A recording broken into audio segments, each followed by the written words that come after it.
नमस्कार, आपका Indian headline news network में स्वागत है। संपादक तुषार कमल बचने मेरे साथ इस वीडियो में बने रहिए। आपण धनशक्ती आणि जनशक्ती याच्या काय सांगाल? आपण धनशक्तीमध्ये आपण बळी पडणार की जनशक्तीमध्ये, म्हणजे काय आपलं काय वाटतं आपल्याला?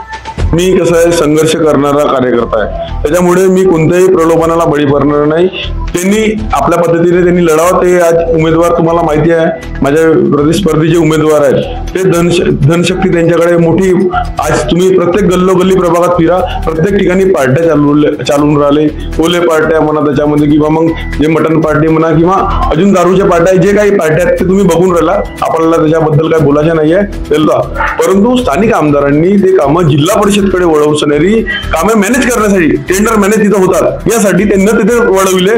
यासाठी मी उच्च न्यायालयात जाऊन सरी, त्यासाठी मी म्हणजे लढा दिला आणि त्या कामावर। नमस्कार, आपण आलेलो आहोत प्रभाग क्रमांक 5 चे उमेदवार अमित मेश्राम, युवा तडफदार आणि फारच कमी वयाचे असे उमेदवार, ज्यांची आपण प्रतिक्रिया जाणून घेऊया। काय अमित, कसं वाटतं, म्हणजे आपण काय सांगाल आपल्या कामाबद्दल? मी 2012ला भारतीय विद्यार्थी सेनेत, शिवसेनेत प्रवेश करून त्या पक्षाशी जुळलो आणि सतत 10 वर्ष लोकांच्या हितासाठी वेगवेगळ्या पद्धतीचे जे समस्या असतात त्यासाठी मी आंदोलन केले, मोर्चे केले, रस्त्यावर उतरलो।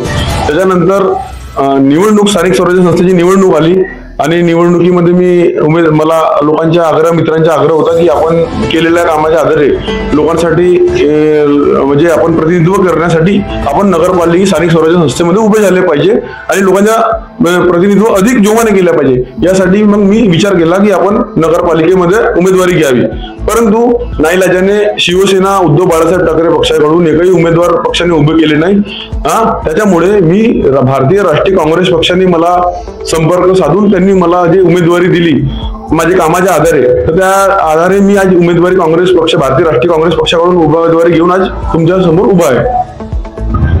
आपले अनेक उल्लेखनीय कामगिरी आहे, जसं कोणाचे प्रश्न सोडवणे, कार्यालयात जाणे, काय सांगाल? अशी आतापर्यंत आपण किती वर्षापासून आपण या सेवेमध्ये आहात, लोकसेवेमध्ये? मी 2012ला भारतीय विद्यार्थी सेनेत जुळल्यानंतर, माझ्या 2013 मध्ये मी पूर्ण शिक्षण पूर्ण केल्यानंतर मी अधिक 2014 पासून अधिक जोमाने सक्रिय झालो आणि लोकहितांसाठी जे जे काही करता येईल आपल्या अनुभवाच्या आधारे ते मी करण्याचा प्रयत्न केला। आता कोरोना काळामध्ये लोकांना जे त्रास होत होता, लोकांनी स्थानिक नगरसेवक सुद्धा त्यांच्याकडे डुकून बघत नव्हता, अशा वेळेस आपण त्यांच्याकडे जाऊन कोरोना म्हणजे जे बिचारे गोरगरीब लोक आहेत त्यांना मी गरजू लोकांना किराणा किट, आपला एनजीओ स्वराज्य युवकता फाउंडेशन या स्वराज्य संस्थेच्या माध्यमातून मी त्यांना किराणा किट अवेलेबल करून दिला। त्यांना त्याच्या ऑक्सिजन भेटलो, त्याच्यासाठी माझ्या मूल्यातला प्रभागातल्या लोकांसाठी जाऊन रुग्णालयामध्ये मी भांडण केलो आणि त्यांच्या जे काही अडचणी आहेत ते दूर करून दिलो। अशा मी बरेचसे कामं केले आणि त्याच पद्धतीने कोरोना काळात रक्ताची टंचाई जेव्हा निर्माण झाली त्यावेळेस 2020 मध्ये मी रक्तदान शिबिर, प्लाझ्मा आणि आरोग्य शिबिर घेणे या श्यामाबाई स्मृतिगृह, म्हणजे माझ्या सारंगा टाकीजच्या समोर सुभाष पुतळा चौकात, त्यापासून मी सुरुवात केली आणि ते अविरत आजपर्यंत चालूच आहेत माझे आरोग्य शिबिर। निवडणुका 2016 मध्ये झाले आणि त्यानंतर निवडणुका आता म्हणजे सरळ 8 वर्षानंतर होत आहेत। त्याआधी कोणत्या माजी नगरसेवक असो किंवा नगरसेवकांनी आपल्या प्रभागामध्ये येऊन कोणत्या कामगिरी केल्या आहेत का, असं आपण काय सांगाल? याच्यापूर्वीचे जे नगरसेवक निवडून आले त्यांनी कधीही 5 वर्षाच्या काळात लोकांना कधीही कोणती मदत केली नाही, साधा दाखला सुद्धा दिलेला नाही। त्यांच्या घरापर्यंत जाऊन जे मतदार आहेत बिचारे, जे त्यांना वोट दिलेलं आहे, त्यांनी निराशा पदरी येऊन त्यांना वापिस यावं लागलं।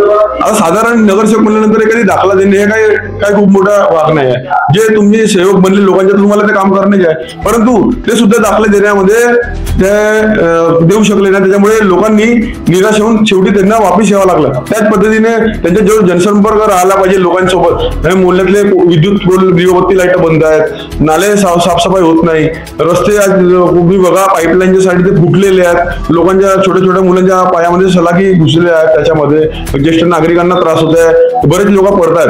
अशा वेळेस एकही सारी जे नगरसेवक याच्यापूर्वी होते ते सुद्धा नाही आले, जे नगरसेवक राहिले त्यांनी तर 5 वर्ष ठेकेदारीच केली, रस्ते नाले कोठे बनवायचे फक्त तेच पाळले, परंतु लोकांच्या गरजा भाकर मूलभूत सुविधा जे काही असतात नगरसेवकांचे जे कर्तव्य असतात ते काही शिकलेले नाही. त्याच्यामुळे मला मोहल्ल्यातल्या लोकांना जाऊन सगळे घरोघरी मी त्यांच्या समस्या सोडवलं. त्याच्यामध्ये काय झालं, उन्हाळ्यामध्ये मला पाणी टंचाईच्या निर्माण झाली, त्यावेळेस लोकांना घरात पाणी येत नव्हता नळाला, तर माझ्या मुहल्ल्यातले प्रभागातले महिला वर्ग आले आणि मला म्हणला की तुम्ही नगरपालिकेत चला. मी त्याच्यासाठी मोर्चा घेऊन नगरपालिकेत गेलो. त्यावेळेस नगराध्यक्षला मी निवेदन दिलं आणि ते समस्या सोडवायला लावलं, नाही तर मी घागर मोर्चा तुमच्या नगरपालिकेवर काढून त्यासाठी जे काही करता येईल लोकांच्या हितासाठी रस्त्यावर उतरून आंदोलन करेल. आणि त्याच्यासाठी मी त्याच पद्धतीने घरकुल लाभार्थी जे आहेत 364 लाभार्थ्यांना घरकुल मंजूर झाला, त्यांना अनुदान मिळण्यास शासनाने खूप दिरंगाई केली. त्यासाठी मी नगरपालिकेसमोर 5 दिवस आमरण उपोषण केलो. त्याच्यामध्ये सफाई कामगारांचे पण प्रश्न होते, सफाई कामगारांना कोरोना काळात काढला, त्यांना मी त्या ठिकाणी पूर्वरत करण्यासाठी आयुक्त लोहियाकडे गेलो आणि त्यावेळेस अर्चना मेंढे मॅडम होती, त्यांनी आणि विजय देशमुख सर मग जॉईन झाले, त्यांनी त्यांना कामावर रुजू केले आणि आपल्या बाजूने तो निर्णय लागला. त्याच पद्धतीने कोरोना काळामध्ये रुग्णांना जी लुटमार झाली का खाजगी रुग्णालयाकडून तुमसरमध्ये, त्यासाठी मी 8 दिवस त्या रुग्णालयासमोर आंदोलन केले.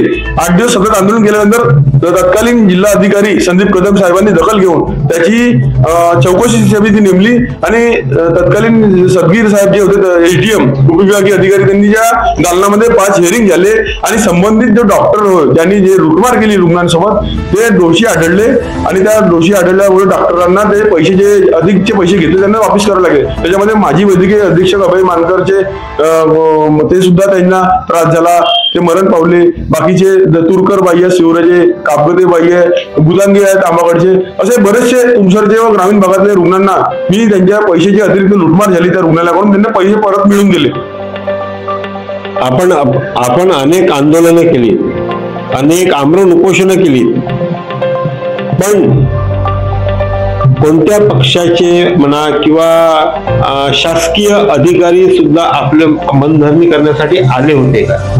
शासकीय अधिकारी माझ्याकडे आले आणि त्यांनी ते म्हटलं की आम्ही तुम्ही आंदोलन नका करू, आम्ही तुमच्या मागण्या आहेत ते पूर्ण करण्यासाठी प्रयत्न करतो, आपण कृपया आंदोलन मागे घ्या, अशा पद्धतीचे विनवणी सुद्धा अर्जी दिलेली आहे मला. परंतु मी म्हणलो ज्यापर्यंत ते तुम्ही दिलेल्या पत्रावर माझ्या समाधान म्हणजे ते मागण्या पूर्ण जोपर्यंत होत नाही, अंमलबजावणी होत नाही त्याच्यावर, तोपर्यंत मी काही ह्या गोष्टी तुमच्या पूर्ण करू शकत नाही. त्यासाठी तुम्ही मला प्रभावी आश्वासन द्या, जेणेकरून मी त्या लोकांच्या पुढे जाऊन सांगा त्या गोष्टी मान्य करू. तर मला एक गोष्ट सांगा की आपण आतापर्यंत कोणत्या वयापासून आजपर्यंत कोणत्या वयापासून आपण राजकारणात समाजकारणात सक्रिय आहात? मी वयाच्या 16व्या वर्षीपासून मी आंदोलनात म्हणजे राजकारणात सहभागी झालो आणि त्यावेळेस आमचे जिल्हा प्रमुख होते शिवसेनेचे राजेंद्रजी पटले आणि त्यांनी विधानसभा लढली आणि त्यांना निवडणुकीची पक्षाने उमेदवारी दिली आणि विधानसभा लढल्यानंतर मग आम्ही अधिक जोमाने काम करायला लागलो. शेतकरी आंदोलन केलो आम्ही शिवराला, सुंदरटोला उपसा सिंचनाच्या पहिला पाणी भेटत नव्हता सिंचनाच्या शेतकऱ्यांना, त्यासाठी आम्ही रास्ता रोको आंदोलन केले. शेतकऱ्यांना पाणी हे भेटायलाच पाहिजे त्याच्या सिंचनासाठी, तर त्याच्यावर आम्हाला 26 लोकांवर गुन्हे दाखल झाले, त्याच्यामध्ये मी सुद्धा एक कार्यकर्ता होतो. तर ते आमचे खटले हे आतापर्यंत कोर्टामध्ये 5-6 वर्ष चालले आणि तो आता आमचे ते निकाली लागले आणि ते प्रश्न आता सुटलेले आहेत. म्हणजे आता आमच्या ते शेतकऱ्यांचे जे आम्ही केला ते आमच्या माध्यमातून त्यांचा फायदा झाले आणि आम्ही लोकांसाठी असंच लढत राहू, संघर्ष करत राहू. पण आपल्याला लोकांनी काय म्हणून निवडून द्यावं?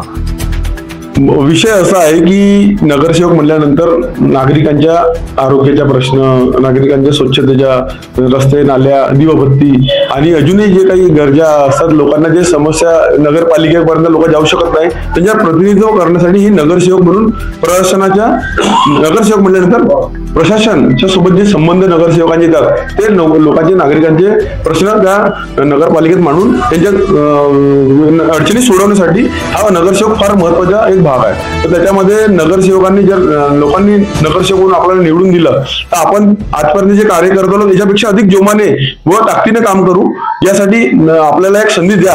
आपण सामान्य कुटुंबातले, माझी आई बीडी कामगार, मी बीडी कामगारांचा मुलगा आहे. मी काही मोठा असा श्रीमंत नाही, मी सर्वसाधारण घरचा मुलगा आहे. त्याच्यामुळे जे कामं केले आजपर्यंत लोकांचे त्या आधारे मी लोकांपर्यंत जाऊन मतं मागत आहोत. लोकांनी जर संधी दिली तर संधीची आपण सोना करू, ही तुम्हाला मी या माध्यमातून तुम्हाला आश्वासन आणि वचन देतो. आणि माझा वचननामा जो आहे, मी या प्रभागासाठी मी वचननामा जो तयार केलेला आहे, आपण बघू शकता, हे वचन आहे आणि पूर्ण करण्यासाठी मी कसोशीने प्रयत्न करेल. याच्यामध्ये कुठेही दुमत नाही.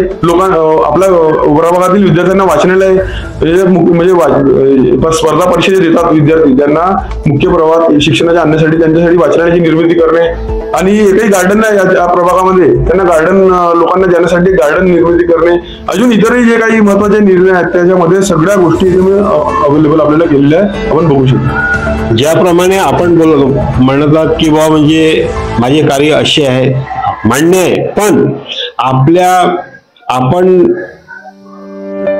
आपल्या पारदर्शकता, आपली पारदर्शकता, निर्भीडता निवडून आल्यावर तशीच राहील का? हो, माझी जी काम करण्याची जी पद्धत आहे, मी जे एकदा एक विषय हाती घेतला तर मी त्याला सोडत नसतो. माझ्यावर कोणाचाही दबाव नाही, मी कोणाचाही लाभार्थी नाही, मी कधी रस्ते नाल्याची ठेकेदारी केली नाही. मी एक सर्वसाधारण कुटुंबातला मुलगा आहे आणि मी आपल्या प्रयत्नाने आणि जिद्दीने लोकांसाठी कामं करत असतो. लोक माझ्याकडे कोणत्याही प्रभागातले हो, माझा प्रभाग सोडून द्या, निवडणुकीचा विषय नाही हा. तुम्ही माझ्या तुमसरमध्ये तुम्ही कोठे जा, ग्रामीण भागात द्या, अमित मेश्राम माझ्याकडे कोणी आले, तुम्ही ते प्रश्न सोडवण्यासाठी कशा पद्धतीने काम करतो याची माहिती तुम्ही काढू शकता. आंबाकडचे विद्यार्थ्यांच्या बस वेळेवर येत नव्हती, ते माझ्याकडे आले. मी त्या विद्यार्थ्यांना घेऊन शनिवारी आधार प्रमुखांना घेराव केला आणि वेळेवर विद्यार्थ्यांच्या बस अवेलेबल करा, याचे जे शैक्षणिक नुकसान होते यासाठी तुम्ही जबाबदार राहाल, यासाठी मी त्यांना धारेवर धरलं आणि त्यांची आज बस वेळेवर येत आहे. तुम्ही आज आंबागडमध्ये विद्यार्थ्यांना विचारू शकता.